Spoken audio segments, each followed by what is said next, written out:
ఈయన ఏం చెప్పగలుగుతున్నాడు?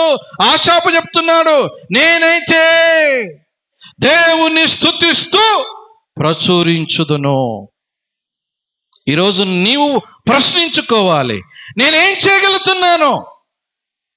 దేవుని నమ్ముకున్నాను, బాప్తిసం తీసుకున్నాను, ప్రభు నామమును కలిగిన వ్యక్తిని, దేవుని బిడ్డగా కలిగి ఉన్నా, నేను ఏం చేయగలుగుతున్నాను?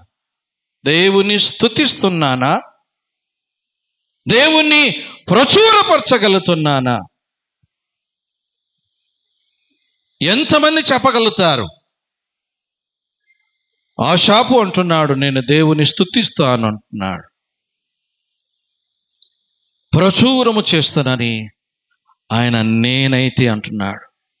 మొదటి భాగంలో మనం ఏమంటున్నాడు? నేనే మార్గము, నేనే సత్యము. యేసుక్రీస్తు ఏమని చెప్పినాడంటే,